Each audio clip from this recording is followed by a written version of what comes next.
see this room. Hey everyone, welcome. This is the first episode, first 1. Can I get a woo woo? Woohoo! This is the BakeSpace.com Cookbook Club. And let me tell you first, because this is the first episode, what it is and how you can be a part of this. BakeSpace.com is an online food community and recipe swap where you can make your own cookbook and you could upload your own recipes and make friends with a whole bunch of people who are home cooks. In fact, all of us on the show right now are BakeSpace members. I am the founder of BakeSpace.com. My name is Babette Pepai, and this show is called the Cookbook Club. Basically, what we're going to do is we are going to pick a topic, one topic, only one. Can you guys see that one? We're going to pick one topic, and today's topic is about squash. And we're going to ask our audience, you, me, Monica, Danielle, we're going to ask our audience to submit a recipe if they have a great recipe on the particular topic to be part of our community cookbook. And then we're going to publish it. Every single week, we're going to publish a new cookbook. So next week, when you come back to the show, we will have our squash cookbook published, and we will publish a link in our chat. So if you're watching on the rebroadcast, hello and welcome, my friends. You can see all the chat that happened on the right or the left, I'm not sure, on Blab. And also on YouTube, welcome our YouTube subscribers. Make sure you guys share the show because we're going to be bringing you a new show every single Tuesday. So let me introduce my co-hosts. Danielle, do you want to go first?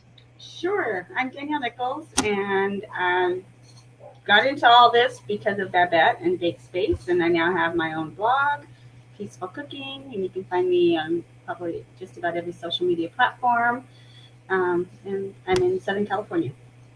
Danielle, what is the website URL? Peacefulcooking.blogspot.com. And then on BakeSpace, they can find you if your username is just I'm Stuffed. Okay, yes, and that's also on Twitter, right? On Twitter, and then on Facebook and Instagram, it's Peaceful Cooking. Twitter wouldn't let me change it. Oh, but you can get a new Twitter account and try it. I could, but I'd lose all my hundreds of followers. Good. Well, actually, you can. I think now you can actually change it if you have a new thing. You can change it. I'll try it. I'll look into it. So Danielle, you're in Los Angeles. I'm in Hollywood. We are literally on the other side of the hill from each other, but we have our other co-host, Monica, who is another direction for you. Oh, and the other way, yeah. Who is in my favorite state of all states. I have been to Montana. I've been to Utah. I've been to Colorado. I've been to New York. I've been everywhere. I've been to Florida. I've been everywhere. Alaska. Best state ever. Have to second that. What are you... How hard is it when you're in Alaska to do stuff, to get online, to what is the challenges there? Are you still on dial-up? What? Dial-up? No, we have moved into the modern age. It's not exactly speedy, but it's not dial-up. Okay. Yeah, it's just kind of challenging because especially with anybody on the West Coast, we have such a huge time difference, and so just trying to communicate with people over there, it's like, oh wait, I got to be up early in the morning in order to catch them before noon. So yeah, that's definitely a huge challenge, but other than that, we are pretty modern. Well, I cannot wait to talk about some of the recipes that you're doing. Do you want to tell folks about your website and about your company and about how they can also find you online? Okay. My name's Monica Cooper or Chase, depending on whether I like my husband or not. And so I go by both. But my website, Twitter, Facebook, Instagram, pretty much everything is the Moon Muse, because I love full moons, especially in the winters and here in Alaska, big old full moon showing up. And I do caramels. I do carved cakes. Good caramels. Yeah, beer caramels. Yeah. I do carved cakes, like 3-do cakes. Some that will take me, 20 hours or more to complete. I also do a lot of foraging. So a lot of people around here know me because I'm hiding in the woods and scaring them as I drive by, because I forage just about anything I can think of and make different hydrosols and foods out of them and just weird crap because it's fun. And so, yeah. And then you can find me. I've been with BakeSpace since way back in the day as well. I want to say 2007. Yeah, it's a while. And so I've, been one of those people with these two here. And you can find me. I haven't changed. That's the one thing I haven't changed on BakeSpace. I am AK Monty. So AK. It's always in my head is Ekmani. I know what? Ekmani. Ekmani. Yeah, in the beginning, maybe I will change that. We're like, why is there AK? What is this AK? Right. I used to say the same thing. Come on, I used to say Akamani too. I used to say the same thing. Yeah, and everybody up here abbreviates AK for Alaska, you know, and it's just AK this, AK that, and so it's just kind of second. Join us. Awesome. Jen Jones. Hey, Jen. Do you know Jen? Hi, Jen. Hey, Jen. Do you want to come in? You want to join us? We're talking squash. We got an extra seat. I think it should be this direction if you have it. Or this direction on mine. Yeah, exactly. For those of you who are coming in, Jen, welcome. We're actually talking about squash today. We just did a little bit of a recap of our relationship that we have. We're all BakeSpace.com members. I'm the founder of BakeSpace.com, and we're not only are we talking squash today, but we're building a cookbook. So if you have a great squash recipe, I will make sure that I post that link into the chat, and you can share that with us. And then next week we'll publish it, and everyone will be able to see all the recipes that were added as well. All right, guys. So originally we had, who was going to join us, is Rob Firing, who is the author of the Every Squash Cookbook. Now, what got me interested in Rob was that his Twitter handle said, and I when I read this, I was like, oh my God, I think I'm in love. I think I'm in love. He said, you haven't lived until you've tried butternut bacon. Oh. Butternut bacon. Now, that is the one reason why I wish he was on the show, because I'm like, what is that? And is that sweet? What is in it? I don't know. We're going to have to ask him. Yeah, we'll have to look for it. Oh, hi, Jen. Yeah, because butternut squash is so sweet and bacon's salty, so maybe it's a sweet salty thing going on. That would be there. interesting to see just what the ingredients are. Yeah, and how the formatted. I mean, is it? Okay, here's what I'm going to do. I'm going to look for a recipe for butternut bacon. I'm going to look that up and see if I can find. Okay, roasted butternut squash and bacon pasta. Mm-hmm. Bacon and butternut pasta. It seems like it's all pasta. So maybe is that what he's talking about? Maybe that's what it is, which is basically pasta with the butternut squash diced and then bacon added, like bacon bits. Well, maybe not bacon bits, but like bacon pieces of bacon. Yeah. And then put like some sort of salty cheese on there. That sounds good. That sounds delicious. I'm hungry. I know. Now, I actually brought some. I brought some squash because first of all, I was like, I didn't even know Danielle. The moment she said, "Let's do a squash show," I was like, "Oh, that's interesting." And she said, "It's a fruit." Mm-hmm. What the hell is that? So no. I don't know. I think I was watching like Food Network or one of those things, and they said that squash is botanically a fruit, even though we eat it as a vegetable, because it contains its own seeds.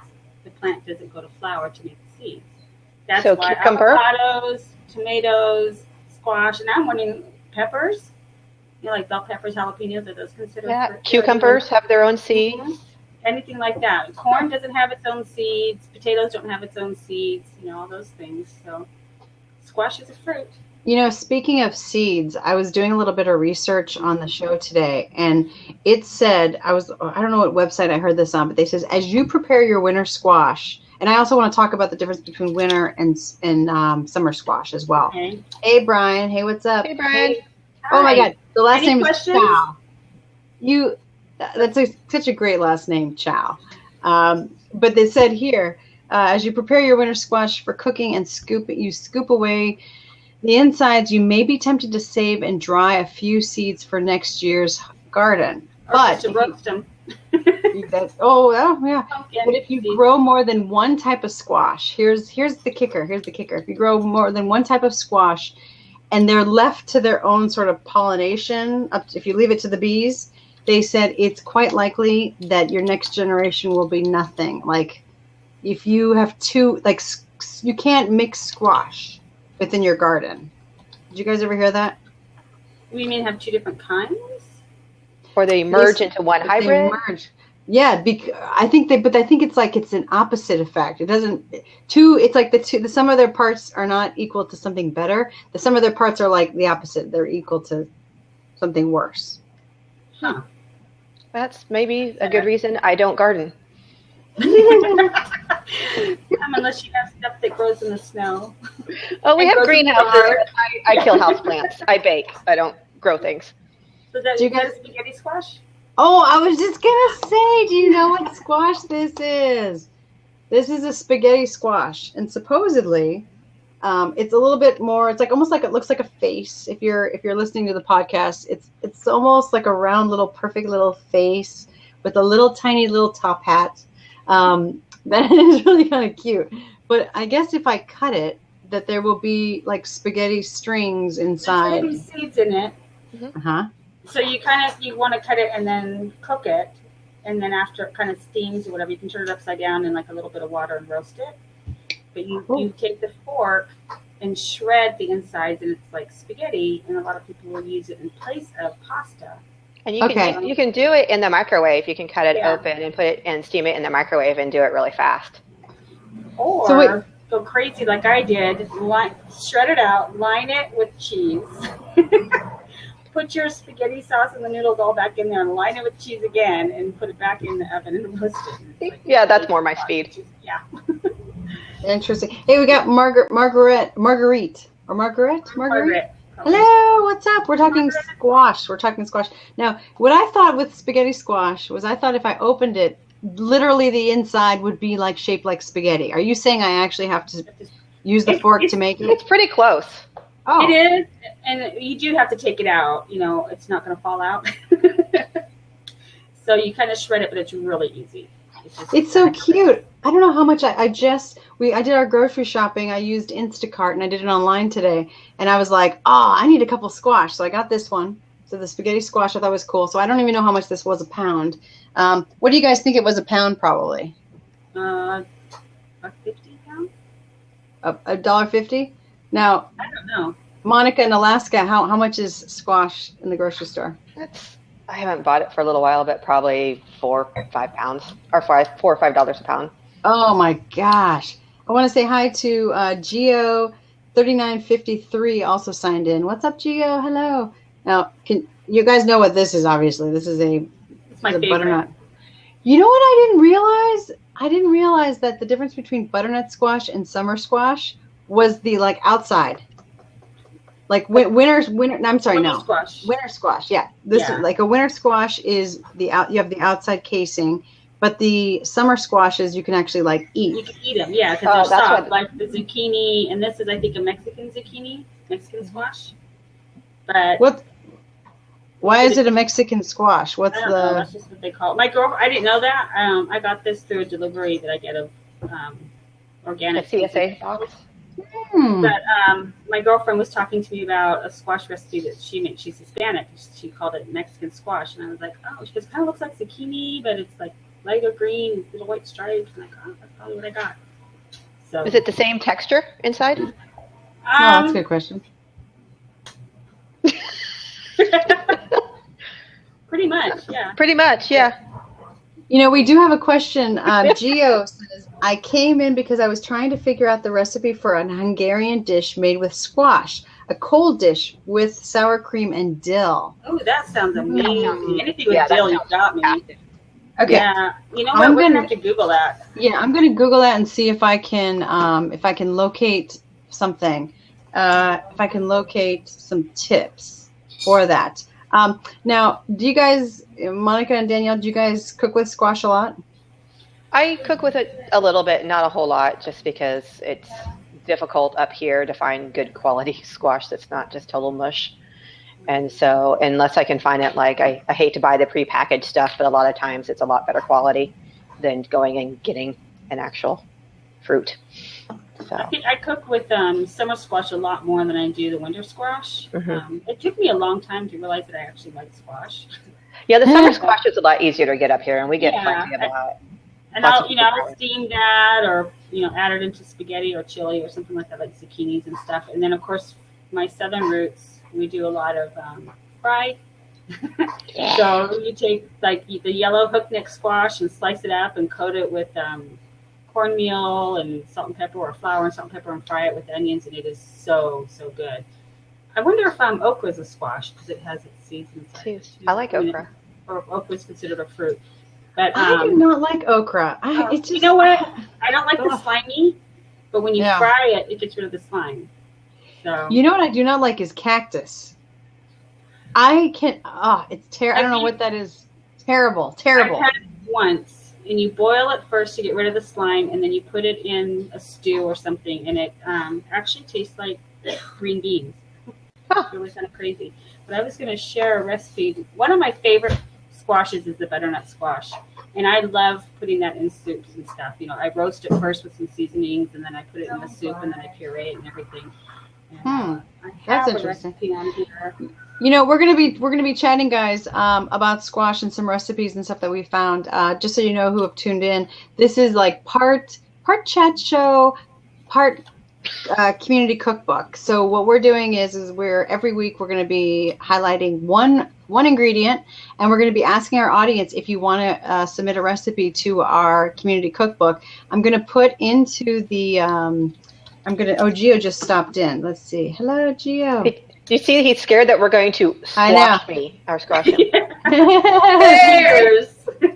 Hi. So do you have anything to add to squash? Are you a squash fan and not sports? Oh, that's true. Yeah. I was going to say squish, but no, it had to be squash. Where did that name come from? Who thought that squash would be an appealing name for something to eat? Somebody stepped on it, and they came up with that word. It should be a tomato.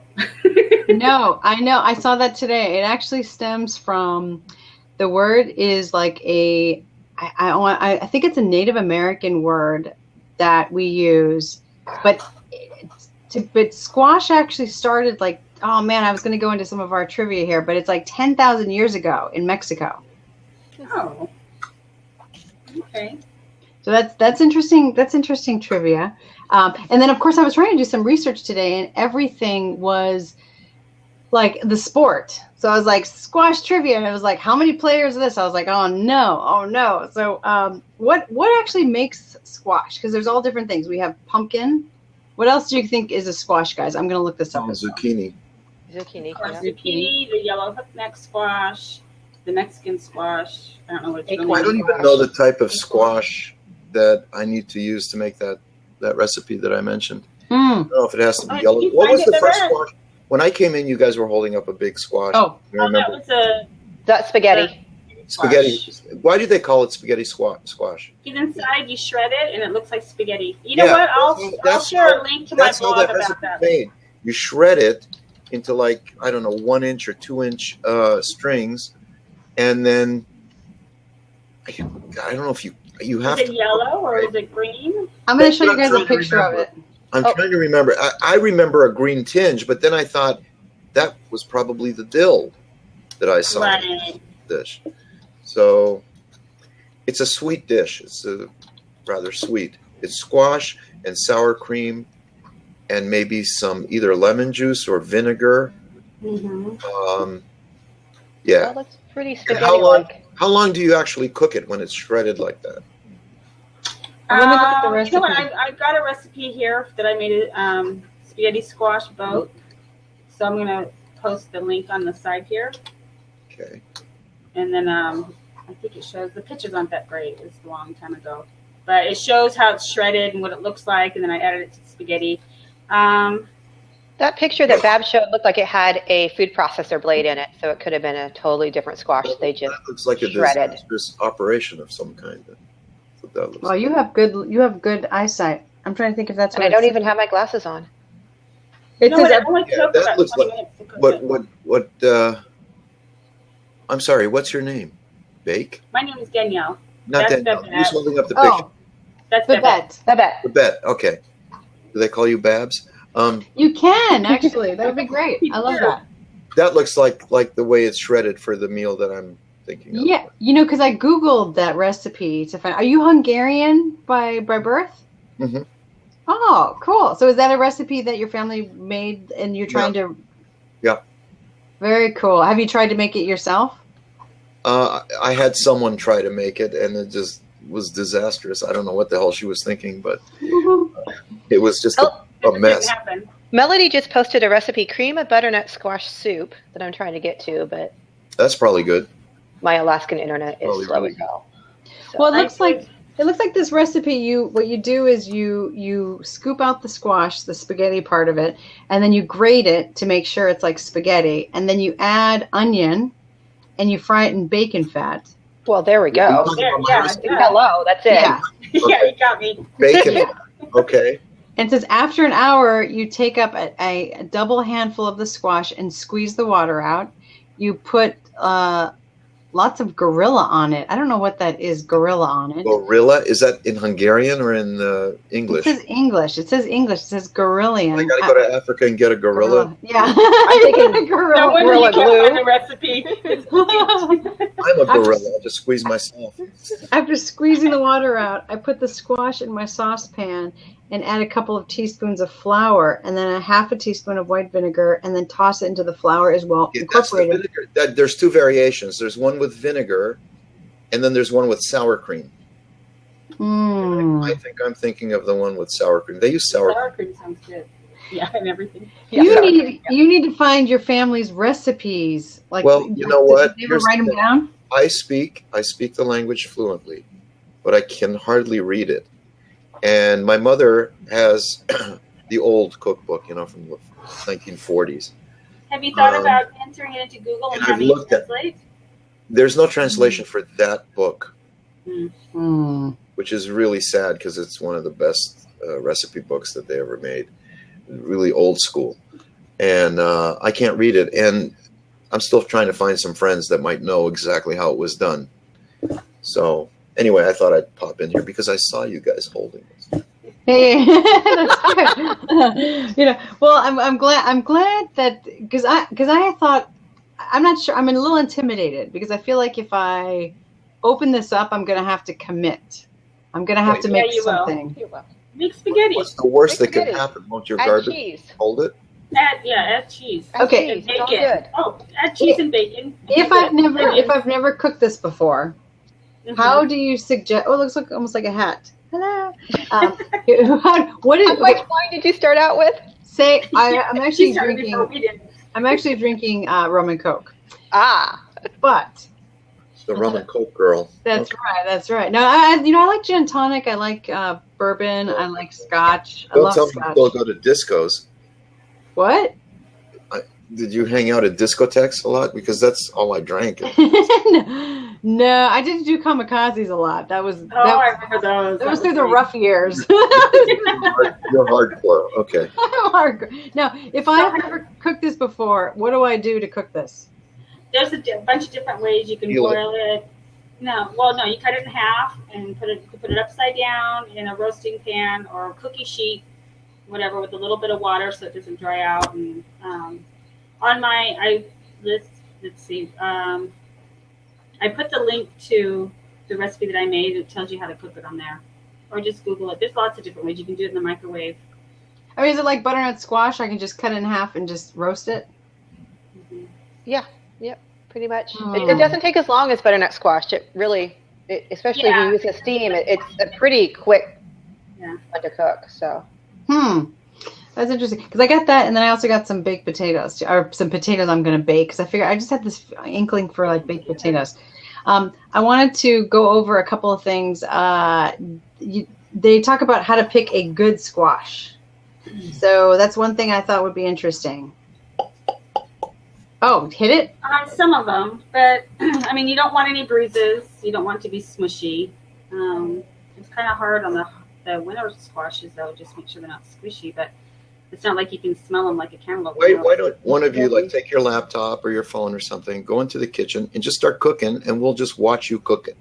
I know. I wanted to, but my desktop won't move. You know what? We're working with Danielle to get her to move her laptop or move her camera. Actually, your camera, if you have a little latch on it, you can hang it over the top You can hang it over really anything that has just like a level.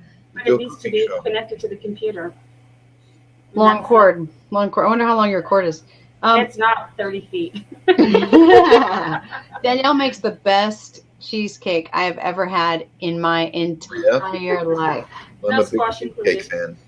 Oh, this is like beyond. This is like I actually think Fluffy. if you're not a cheesecake fan, you would love this. Is it thick or is it fluffy? It's fluffy. Oh, yeah. It's creamy. It's what? Kind of like creamy and fluffy. Like creamy. It's not yeah. dense. It's not like the crap you get at Where do you McDonald's. live? Hey, LA. Hey, where are you from? I'll bring the coffee. Huh? Gio, where are you from? California. You're gonna bring the rum. What part? Los Angeles. We're in LA too. All of you? No, just two of us. Monica's in You're Alaska. scaring me. You know, the other night I went into a blab, and I'm relatively new to this, and there were 4 people, including myself, and all of us were within like 1 mile. Oh, no. That's funny. That's crazy. That's hysterical. I'm far, far away from you all. Yeah. Gio, have you ever been to Alaska? Only in my mind. You need to get here sometime. It's beautiful. It's just beautiful. I would love to go there. It truly is like the best state ever. So let's talk about how to pick, because I actually have some tips here how to pick a good squash. First thing is weight. They say choose a squash that is heavy in its size. Do you guys agree? Yeah. So is it that you're because I feel like when you're getting a melon, like you want it to have some kind of consistency a little bit. So would you say the same thing as for the squash? Yeah, I think it definitely is. I mean, you don't want something that feels just too soft, and you want some depth to it. Yeah. Except when you put it on the grocery store and you put it on the scale, you're like, oh no! Right, how many pounds? Yeah, exactly. Oh, yeah. That's when things get spendy here. I can imagine in Alaska that would be very expensive. Now they said the stem.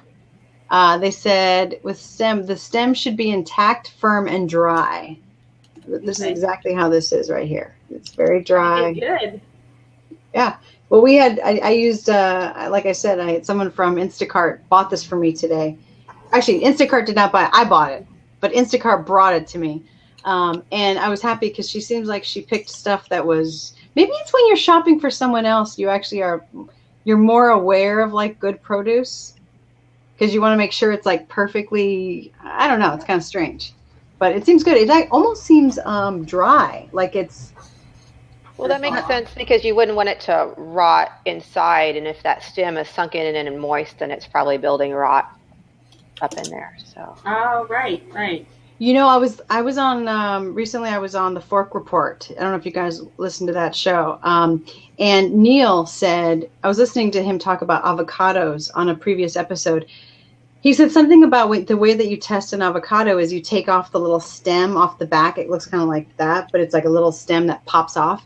And he said, don't do that because that's where it's like you messed it up for some reason. But that's how you test it to see if it's the air gets in and screws it up or something, I guess.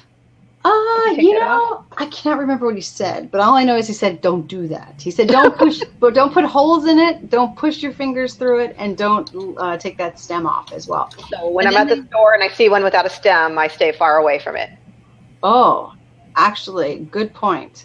And then also, hey guys, hey, welcome everyone who's just chiming in as well. Color. Each variety has its own color or colors, and in general, choose squash that is rich and deep in color. A pale spot where the gourd rested on the ground is okay as long as it's not green.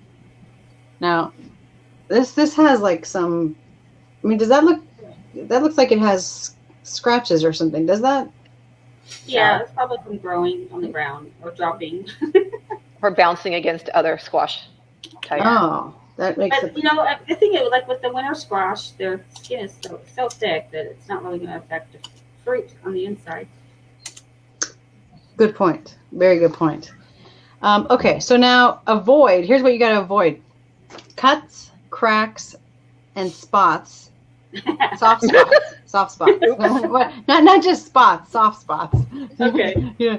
Okay. And then also, which can lead to mold growth. The skin can be easily nicked, and the squash is harvested when the squash is harvested too early. Say that 3 times when you've had a gin or rum and coke. I had the gin and tonic earlier. There we go. Absolutely not. So, I think when you guys are buying your squash, are you looking for something in particular? Or is it that is squash for some reason for you, you get a recipe and you decide to make it? Or is it like squash comes in season and you're like, hey, let's make a squash recipe? I see something intriguing at the store and I'm just like, okay, I find that I'm a very visual person. So I see an interesting shape or something just I'm passing by. It's like, oh, that's a cool one. It could be just something standard like acorn squash, but there's just something sticks out. And I'm like, okay, I'm going to make something with it. Because it's just all about what I see with my eyes. You know how many times I've bought something and it's just sitting in the cupboard or in the refrigerator. I'm like, I don't remember what I was going to do with that. But I have very good news for you, ladies and Gio. With these squash, you can keep them for a really long time, especially the winter squash. You can keep them. Let me look at my list here. Let me look to see how long it was that you could keep squash. You can basically no. Listen to this. A month. Thinner squash, so this is like the summer ones, and also spaghetti squash. I don't know why that's included in that. It's not as hard. Really? Yeah, once you cut it, you'll see it's not nearly as hard as a butternut. Oh, that's good. Yeah, the butter is really hard to get into. You can keep it for how long if it's not cut? If it's not cut, you can use it within a month or 2 of harvest. See, the problem is, how do you know when it's harvested when you get it at the grocery store? Well, you can tell whether in a week. Not here. it has some virility. Interesting. Hi, I am Larry. Hello. Hello, Larry. Hi, Larry. Do you guys remember Larry from BakeSpace? I haven't seen him in so long. Larry or no? I don't think that is, but there was a Larry from pie guy? BakeSpace. No, did he do pies? Or was that Bob? I think Bob did pies. Bob did pies. Okay. Bob did pies? Yes. The pie man. He was the pie man or something. Yes. Okay. So for those of you who are just tuning in, if you guys have a squash recipe that you want to share, we're making a community cookbook together. This show is all about we make a cookbook together. We pick a topic, and then we submit a recipe, and then we publish it. And next week, it'll be available. So make sure you guys subscribe to us, because then you will know when these cookbooks are available. And they're going to be free. So it's not like no one's making money off this. We're basically saying, let's make something together and then see what everyone else is cooking as well. So I just put the link in the chat room. I think it's over there, maybe.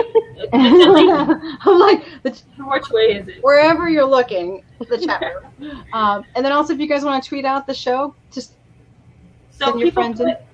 If they put the link in the chat room, will you put those into that link that you just put on there in the recipes, or do we have to go in there and do it? You can tell me if the recipe's already on BakeSpace. I can go in as the admin and I can attach it to a cookbook. But I definitely wanted to make sure we had the other squash to tell you the winter squash, how long that stays good for. Now, if you have, actually, you know what? Buttercup squash. Do you know what that is? No. Mm-mm. Okay. Buttercup squash and Hubbard squash. Anyone? Well, if you see these. And pumpkin and pie pumpkins. Now, this is what you would use for a pumpkin pie with your daughter. Can be stored for up to 4 months. So when you do get your pumpkin, when you do get your pumpkin from Halloween, like. Well, okay. So last year, the Great Pumpkin visited my house, and I got about 7 or 8 huge, gorgeous, beautiful, some green, white, amazing pumpkins about this time of year. And so I put them in my living room, and they were good and did not rot. And I finally took them down for Christmas. Oh, wow. Yeah, so. Nice. And they said butternut squash and cushaws. Oh, no, that looks good. Sweet potato and butternut squash. Is that a soup? I had some sweet potato soup once at a hospital. And it was like one of the best soups I've ever eaten. At the hospital? At a hospital. Yeah. Wow. Yeah. It's not a hospital I've ever been to. Was that a U.S. hospital? Was Yeah, that in LA? Actually, it was in Burbank. And St. Joe's. What? St. Joe's. It was at St. Joe's, and I couldn't believe it. I mean, because I know what hospital food's like. Yeah. And they came up with this soup, and I had to go down for thirds, 3 times. You're like, I'm bringing it for the people. The people. I called the chef over and asked him how he made it because it was really good. It must be cream. It must. There has to be something not good in there. But heavy cream and butter make the world go round. Yeah. Something evil. But I wanted to tell you guys that if you have butternuts and cushaws, I don't know if I'm saying that right. I don't even know what it is. They keep best sometimes lasting until spring. So this is that's the winter squash. Sometimes it lasts until spring. So I guess that's March would be technically if you're on our hemisphere, it would be March. I mean that seems like that's 5 months maybe. I throw so much stuff out thinking, oh, it's like a month old. I should throw that thing out. That's disgusting. It's been in my refrigerator. Do you guys keep them in your fridge? No, yeah. I keep mine room temp because it's kind of cooler here, and I like my house cold. Oh, that's interesting. Mine definitely go in the fridge. Do you have trouble getting vegetables up there? Good vegetables, yeah, definitely have a huge trouble with that. Often by the time I go pick up even a prepackaged salad in a bag or something like that, and if I don't, as soon as probably super expensive. It's got to be. It's expensive. I was just telling the gals before we started, I paid $8 for 1 head of cauliflower. And just, by the time I get something, it's got a very short life. If I don't eat it in a couple of days, it usually turns to mush. But the squash does. I've had squash sit there for quite a while before I got to it. But most, zucchini, like the summer squashes, the crookneck and the zucchini and different things like that go pretty fast. What do they grow up there locally? We grow root vegetables. There's great tomatoes here. Not like heirloom tomatoes, just a standard kind of like hothouse tomato type of thing that goes well. Cabbage, potatoes, carrots. The carrots here are the best carrots that I have ever had. And as soon as they are. They are very, very, very sweet. Really tender, not woody. Just they're fabulous. And so carrots, potatoes, there is squash, zucchini, cabbage, things that are kind of hardy, things like grapes and apples and, other things are a little bit more difficult. So, but it's definitely a shorter, anything that's transitioned out. Bell peppers, we get some good bell peppers up here too. Different colored ones or the different colored ones. Yeah. Yep. But, just the normal, when you think of just kind of other fruits like, strawberries or grapes or kiwi, pineapple or anything like that doesn't have a very long short life or shelf life by the time we get them. They're pretty much on their way out. So you just eat them fast and enjoy them. So if Babette and I were to come up there and visit you, what would you want us to bring? Yeah, that's a good point. I was going to say, what are we going to be eating there? And you're like, what would you like us to bring? Obviously, the nicer one of the two of us is Danielle. Bring bananas. Good hot peppers, avocados. Avocados right now are $2.50 each. Well, they're $2 here. Sometimes okay, so that's not bad. Yeah. And so they range between $2.50 and $2.99 each. And so avocados, hot peppers, cherry tomatoes, things like that. One of my employees, because I also am general manager of an outdoor kayak center, and one of my guides grew zucchini in our backyard this summer, and it turned out fabulous. So things like that go, pumpkins, stuff like that grows well here. I always watch the show where it's strawberries. Strawberries. Oh. They're going to buy a house in Alaska, and they have to go to like 3 homes. Yeah, and see which house. If I see that on, I have to watch it because in my fantasy little island, I'm like, I want to live at the end of this national park, and they can't build at the end of there. But it's funny how they're like, this has no bathroom. Yeah, I know. Every one of those shows has like, there's an outhouse. I have running water, and I love my running water. And you have a bathroom inside. And I have a bathroom inside. Yes, I've got 2 kitchens with full running water. And I have a national forest just right down the road from me and a great trailhead. So you really can have both. I think I've seen one where they're like, oh, the toilet is a compost. You're just like, oh, that must be.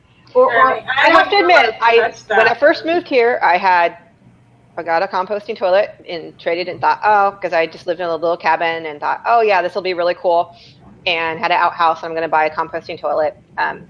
Just when everybody says that, say no. Just go with outhouse. Just say no. It's just a bad idea. Oh my. Okay. Topic. Squash. Oh wait, that is a contradiction. I want to show you guys. I want to show you this artwork on pumpkins. I'm putting the link in the chat room right now. You have to see this. I looked at Town and Country. If I click on that, will it bump me out, or will it open up a new? Oh, it'll open up a new window. It should open up a new window. Okay, basically, people are turning their pumpkins into pieces of art, but you got to see these things. These are like, they look like yeah, ceramics, exactly, like urns. I saw that and I was like, wow. And I don't know if they're doing it with pens. It almost seems like it's a pen. Looks like it. Doesn't it? It like looks amazing. I mean, they would last so much longer because once you carve into one, they're like gone in a couple of days. They just disintegrate. And so that'd be a great way to keep some pumpkin art around for quite a while. Oh, wow. Yeah. You know, speaking of pumpkins, are you guys doing anything for Halloween in Alaska? Is it popular?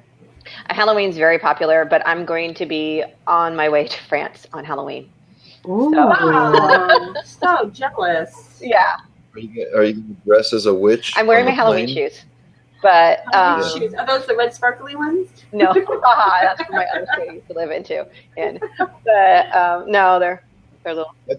Get some recipes while you're there. I'm going to eat a lot while I'm there and drink a lot. I did see. Oh, go ahead. Make sure those French don't give you stale bread.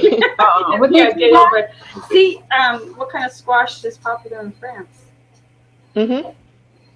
Yeah, I could check that out. I'm more interested in I'm assuming wine and cheese and meat. Zucchini is popular in Italy, but the one is cheap. Yeah, my French employee makes great ratatouille. And they don't do squash; they do truffles. Yeah. No, she makes some great squash and zucchini, summer squash and zucchini type of recipes, and ratatouilles with tomatoes, and it's pretty awesome. So, I got the newsletter from About.com today. We work with them a lot on our conference. Which, speaking of, our conference is this weekend, by the way, in LA. Mm-hmm. Danielle will be there. We have a food blogger conference, Gio. It's called Tech Munch, and we're doing our event at Cross Campus on Saturday, and it's a big food event. Food bloggers come and they all learn about content strategy and optimizing and taking better food photos, all that kind of stuff. It's called Tech Munch, and it's at techmunchla.com if you guys want to check it out. I did get the About newsletter today, and I thought it was a little. All of a sudden, I'm getting all these newsletters for squash, which pumpkin. Duh. And I was like, pumpkin time. I'm onto something. And because at first I was like squash, because Danielle's like, let's do squash, and I'm like, squash is not sexy. And she said, what makes food sexy? And I was like, well, it's not squash. I mean, maybe. Bacon? Maybe. I mean, it is kind of, you do feel like there's something there. But the About Food people did a newsletter today, and it was pumpkin and spice smoothies. And I have the link for it. I'm going to share it in the chat room, which looks delicious. It's a little bit of a weird link. It's a little bit long. But basically, it has all these cool ingredients in it. It has coconut milk or almond milk. It has pumpkin puree. I always say that wrong. Puree. It has protein powder, cinnamon, pumpkin pie spice. Mm-hmm. I didn't even realize pumpkin pie spice was a specific spice. It's not. It's a combination of several. Like allspice, nutmeg, and cinnamon, basically. Mm-hmm. Yep. It's for people who don't want to buy all 3 spices. And I didn't know I had pumpkin spice, but now I have like 4. I'll give you one. Interesting. Okay, so basically it's like a combination of all of them, so you don't have to buy them It's like individually. Italian seasoning. Yeah. Oh. Okay. And this is ginger, a handful of ice cubes. I don't know why you would need that. I guess to keep it cool. Because I was just thinking of the pie in my head, and I was like, why would you need ice cubes? But I realized we're talking about a cocktail or a drink here. Now you know what would be good with this? Spiced rum. Rum. Mm-hmm. Yeah.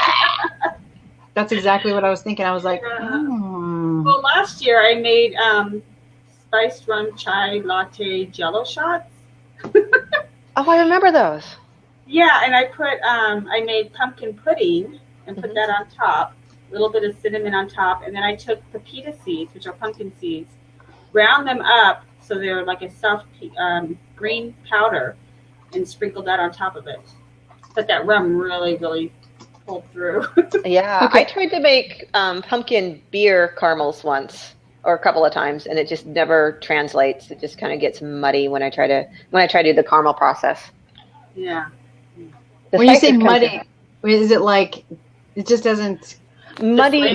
Muddy in flavor, and so It's not complementing each other. no, it's not complementing. It's just kind of there, but it doesn't really. When you make caramels, there's a huge amount of stuff that happens as far as just the caramelized sugar flavor that takes over. So unless you have a very strong flavor to complement that, it just gets kind of muddy. It's just kind of there, but not really standing out. And so every time I've tried the pumpkin stuff, I've added even more spice to it, and it might as well just be a spiced caramel, not a pumpkin caramel.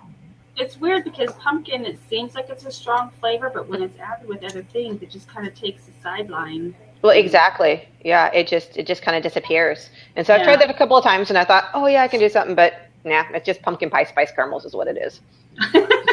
It sounds delicious. Yeah, that's not going to work anyways. Okay, I also got a newsletter. I got a newsletter today from the Goody Girls. Let's see if I can get that to focus. I've never been to their place. They're in Glendale, aren't they? Yeah, it's she won the Cupcake show, Cupcake Wars. She won Cupcake Wars, and I can't. Her name is Annette. Oh, there. Okay, now it's focused. She just had had Starbuck, isn't it? Yeah, she just had a little baby. Oh, cute. And they have little cupcakes on. And these are you know what? I didn't write what they were, but they're pumpkin cupcakes. Are they chocolate and pumpkin or something? You know, I don't think chocolate, because I'm looking at it and it's a little bit redder than. I don't see any chocolate. It's not brown pictures. Well, you know what I can do? I can look through my Gmail. That's what I'll do. I'll look through my email and see if I can. They're great. They're very sweet. A couple of cupcake shops in. Where are their cupcake shops? In, I think, is it Glendale? It's at the Americana. No, not Americana. It's not Americana. It's near there. The Grove. Yeah, it was in Glendale because I was going to go to their something of theirs, and I didn't get a chance to. Are they up in La Cañada or La Crescenta too? They are. I think they are too. So it's okay. It's basically pumpkin. Oh, it's pumpkin pancake cupcakes. Oh. Okay. It says, guess what today is? October. And guess what that means? Pumpkin pancake. Pumpkin. You know what? You shouldn't say that after a cocktail. Pumpkin pancake cupcakes are back. So stop in today and grab the first batch of the season. Oh, that's cute. These are our most popular cupcakes of the year and have been showcased on the CBS The Talk, and are the official cupcake of the Breeders' Cup, which is the horse, the LA horse thing. Oh. And because they have the word pancake, they are technically a breakfast food too. Of course. So you can have them all day long. She actually put It's kind of cute. Also, the shelves, there's campfire s'mores cupcakes. I saw s'mores dip, where you take like the chocolate and the peanut butter chips and put it in a roasting pan and top the pan with the marshmallows, stick it in the oven. You sell it on Facebook. Mushy. Right? Yes, and I shared it. That's the best part of the s'more anyway.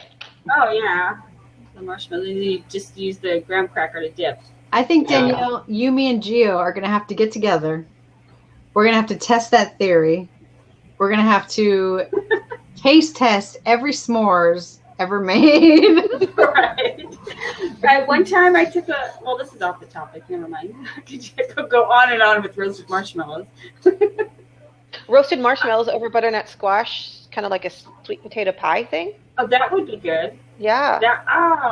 That's out of my realm.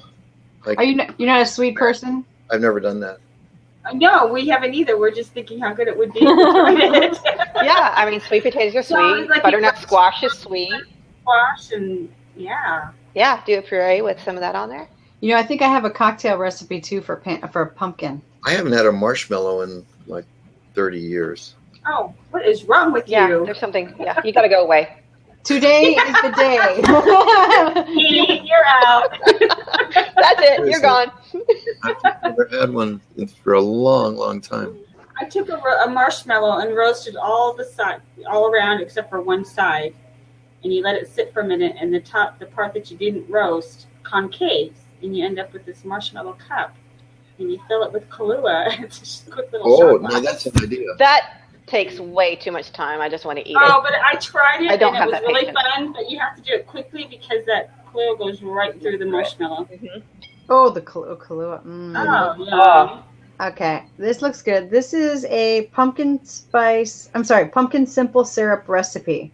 I don't know. Oh, so I guess you can make nutty pumpkin coffee and nutty pumpkin hot cocoa. So I guess this is the hot cocoa and that's the coffee because it looks lighter. But you use pumpkin puree, sugar, water, and pumpkin pie spice, which I feel like, Danielle, you probably have pumpkin pie. I have all of it.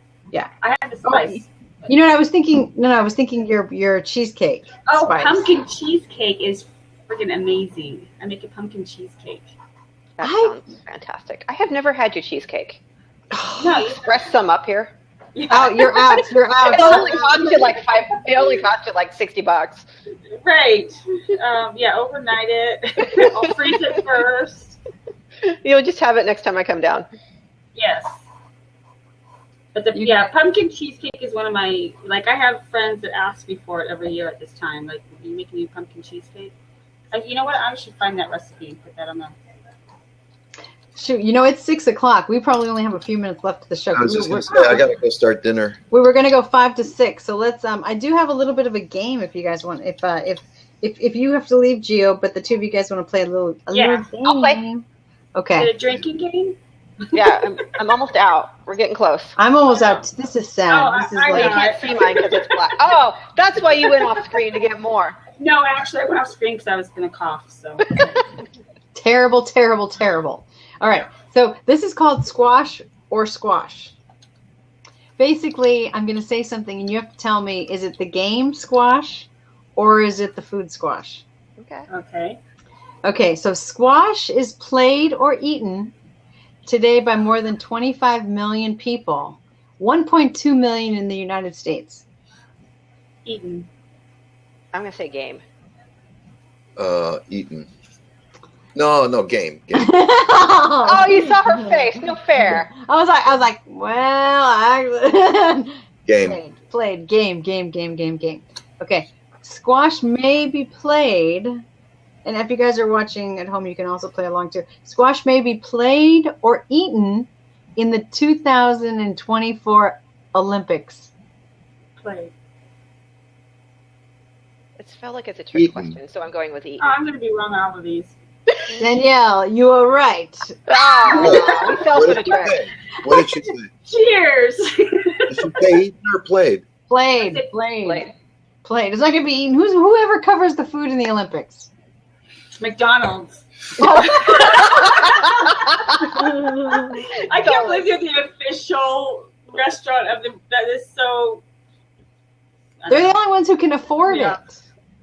You know yeah, what? like, come on, they sponsor the Olympics. That shit's crap food. You know that those athletes aren't eating that unless they have squash. You know what? I gotta tell you, I saw a Periscope feed by a guy who was in Hong Kong. He was at a McDonald's and he walked through, and it's nothing like we've ever seen here. By the time I got out the door. No. It is nothing like you've ever seen. He goes up to a screen and he like custom orders his burger, like his cut. He custom orders the veggies he wants on it, the different types of like sauces, the type of bun. There's like 50 different buns. He customizes it. Then he pays for it, like bleep, bleep, bleep, bleep, bleep, whatever on his little screen, and then it's ready. And it's like a gourmet experience. I don't know why. McDonald's is gourmet over there. Well, I saw a BuzzFeed video. I saw a BuzzFeed video about Australia. I think it was Australia. I don't remember where. But anyways, a different country McDonald's, and it was totally like way, way, way different than anything we get here. So how come McDonald's was born in the United States and we have the worst end of it? Because we're used to it. We accept it. We accept it. Yeah, we accept it. And if they're going to do a new country, they're like, we're not the old McDonald's you know about. We're going to say something cool. It's kind of like, my husband, when I go to make certain things from scratch, he just looks at me like, oh, this doesn't taste as good as my mom's. And I was trying to fight over his mom's cornbread for years. And every time he tried, he's like, this is not like my mom's. So I went and got the Jiffy mix, the little tiny box mix, made it. And he's like, oh, this is the best cornbread I've ever had. It's just like my mom's. And I went, hello, processed food. Right. It's what people sugar. are. There's a lot of sugar in that. Yeah. That is brilliant, by the way. You know what? I realize that a lot of women, I think, don't. And Gio, you can let me know if you think this. If you think this is good. If this is a good tactic of mine. Look at your daughter.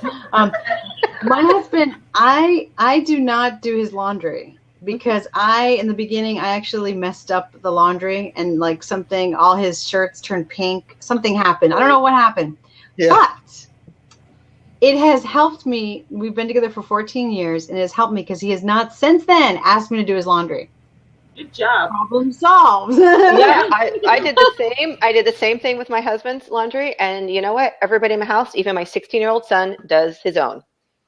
Oh. Yeah, I don't. I do the towels. I had a pink underwear problem, and that settled that. Yeah, exactly. And so now everybody does their own, and it is fantastic.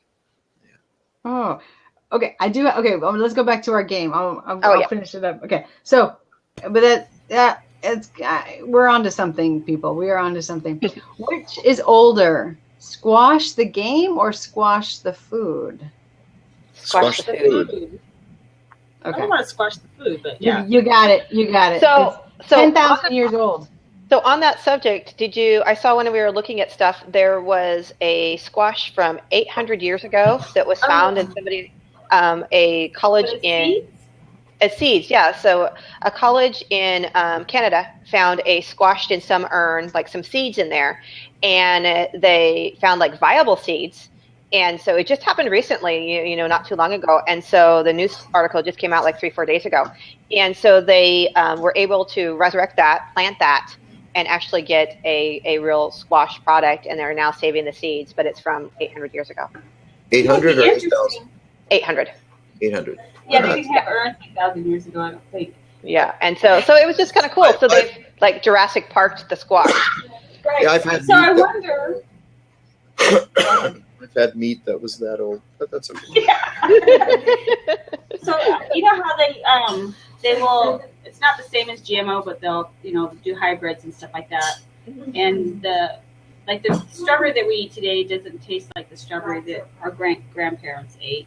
So I wonder what this squash. Do they have a picture of what it looked like when it grew? I didn't see a picture, but they described it as being orange and kind of like an orange and variated orange stripe, and a little bit more elongated than like a pumpkin type of thing. Huh. So I'm curious. I would actually have been kind of looking to see if I can find a picture about it, because they were talking about how it's the original ancestor, not maybe original, but long ago before. Well, they modified in any form for a long time, and so to see what the original type of product was is pretty like cool.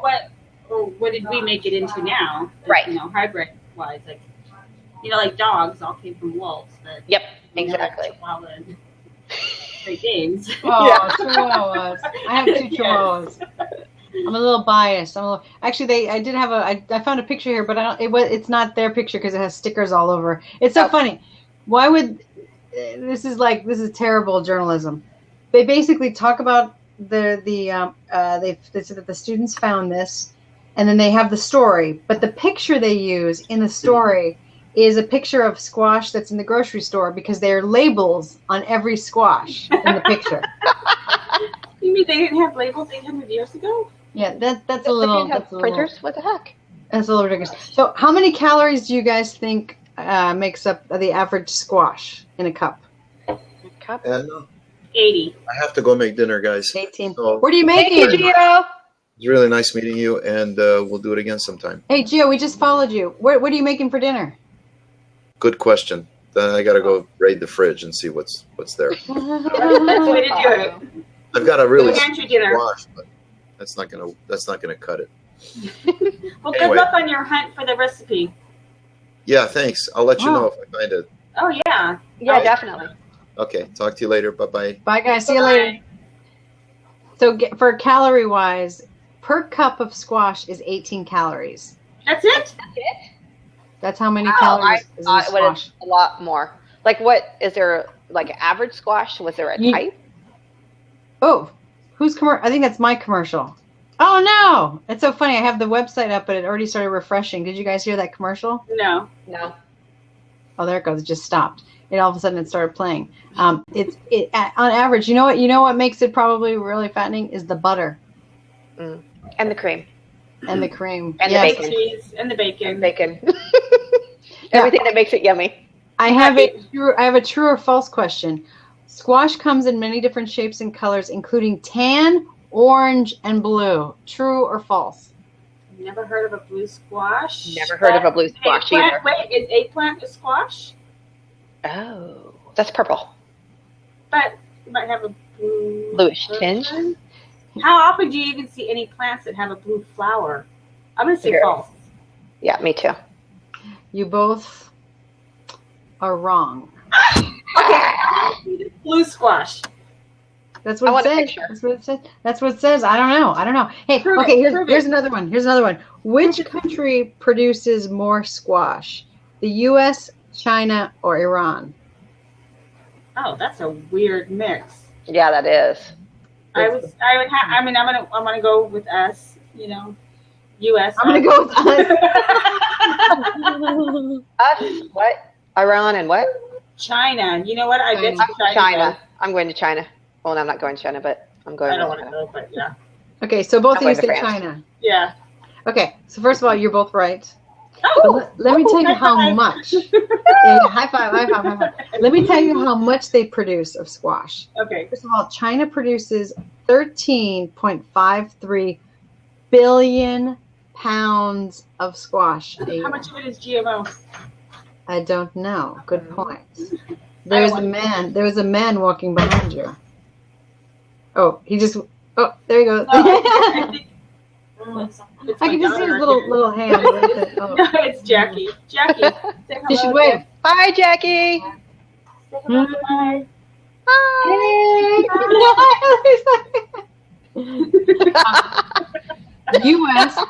U.S. produces, so in comparison to China, 13 which is, billion? what? 13 billion? 13 billion people are watching? No. Yeah. We are 13 billion. We are.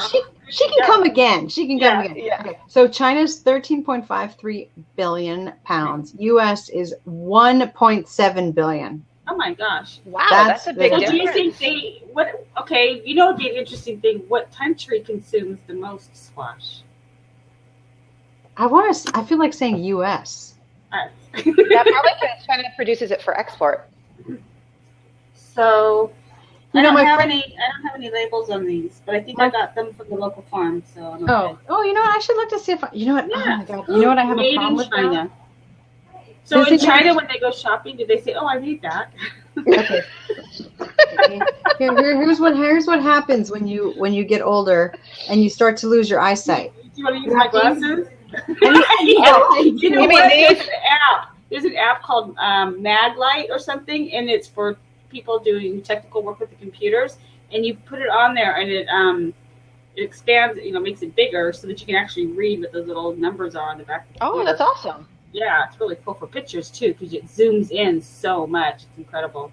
There's like 3 addresses on this, and I think it's like a distributor, a place, blah blah blah. And it has nothing. And this one has no label at all. That's very strange. Well, guys, this was super fun. This was no more trivia questions. Those were cute. No, I got. You know what? Next time though, because once we won't be prepping for the conference this weekend, I will have a little bit more time to get a little bit more sinister and find some really crazy things. So we have James Lawson. Hey, James Lawson just came in. Hello, James, you want to come into the extra chair? James. You have the seat locked. No, it's not. It's open seat. James, no do you want to come in there? Here, you know that's the worst thing when you come into a chat room and you're like okay. He's bouncing around. Come on. Chicken. For those of you who are watching the replay on Blab, you understand the format where people can come into the chat room and they can pop back in. If you're watching on YouTube, you're probably totally confused. This is on Blab, so we have people who come and watch the live show, and we say, come on in and join us. And James, I want to be on the record, James is chicken. Oh, Max is here. Max is the one that's chicken. James Oh. Sorry, James. You're good. Well, the little logo is the same. Yeah. No, it can't. It's probably it's like probably they didn't have their own a little chicken. I like chicken, but I don't do squash. We're just too much for him to handle. Let's see if I can get okay. Oh, you know what it is? It's when you if you don't have your own picture? No, when you join, it says your name, but then when you actually type something, it uses your username. That's confusing. That's a really weird quirk that technically they should So he just finally typed for the first time. Okay, so it is the same person. James is chicken. Okay, first of all, he's a U.S. Navy retired, so we bow to your service, and we think that is amazing. You work from home, developing advertising and traffic websites with PHP. Okay, BakeSpace is PHP and Ajax. Most current is try-ads.com. We'll have to check that out for sure. So you should totally come into the chat just to say hello, because this is hi! Here he goes. A bunch of nags. But you came in anyway. I think our next show should just be like, we will bully you until you come into the show. You will come into the show. Yeah, exactly. Not a few strong personalities here at all. No. So what is it about squash that you don't like? All three of you talking at once. What are you saying now? What is it about squash that you don't like? I just don't like it. I don't like the texture. I like cucumbers and I like raw squash, but not cooked. I would like raw squash on my salad, and I think it's the texture. I don't like too many vegetables cooked. Where are you from? Originally around the Philadelphia area. Hello, great lady. She said I never ate her squash. Hi, Linda. Linda just showed up as well. Hello, Linda. Hello, Linda. We're talking squash, and we made James come into the room with us. I think he's got a dog behind him or a bear. That's Bandit. Yeah. Bandit. Hello, Bandit. Hi, Bandit. What kind of dog is that? He's a mutt. He'll usually sit like with his head right here and watch me program for hours. He's a smart dog. He's a smart dog. He's like learning code. He's like, when I start my startup, I'm gonna be able to beep, beep, beep, beep, beep, beep. Make my dinner. Give me milk. He's gonna program a auto feeding program, an app that basically says like, I'm hungry, feed me now. It's got this little thing and it automatic throws bones and balls. Oh. It'll load and then it'll kick. Looks like a back scratcher to me. It scratches the dog's back. That's pretty good. I have my dogs on the floor as well, and it'd be cool if I had one of those things I could just be like, hey, click, click, click, click, click. Well, we're glad you. How did you stumble upon us? I was just kind of poking around, just looking at different, going through each one and just kind of popping in and see if I recognize any faces that I hadn't followed yet. This is my thinking mode. That's cool. How do you like the platform so far? Love it. Oh, good. I some of my members have been bugging me to do some kind of webinar, and we've tried webinars with very professional style platforms with desktop sharing and video and you name it, document sharing and that sort of thing. You could have up to 32 video members and 1,500 seats open and that kind of thing, and couldn't get anybody to show up. Now I'm doing it on here, and I got people left and right just popping in. So yeah, no, it's definitely different. Hey Jill, how's it going? Hello. Hey, we're winding down our show, guys. We started at 5. We're going to be doing a show every Tuesday, and look at that little samurai guy. We're going to be doing a show every Tuesday. We're going to be picking a new topic. I don't know. I think next week's topic is bread baking. If you have some yeasty beasty fears, we're here to squash those. If you there's a joke in there. It's amazing. Huh? I said you do so much bread. It's amazing. I always like watching your stuff. It's fun. I've done everything from no knead to sourdough. It's like fast rising to slow rising. I mean, yeah. And I used to be really scared of yeast. Yeah, I've taught a couple of people that were kind of scared of yeast. They're like, they can do all kinds of things. I'm like, no, just let it mellow, let it be happy. It'll be fine. So next week is all about bread. Yes, we're going to have a great time sharing recipes. Since this is a new show, usually we have 2 other shows we do, Kitchen Party and Get Baked. Get Baked is on hiatus right now. Kitchen Party, I think we're going to be doing a show this Thursday. I am still in the process of our conferences this weekend. So once I get through the conference, we're going to be putting up a page where we can highlight some of the videos that are here as well, and then also be able to kind of point our community to once we sort of figure it out. But thank you guys for joining us. Really appreciate it. Monica and Danielle, of course, and James, thank you for popping in and letting us totally bully you. It's all good. We appreciate it. All right, guys, we will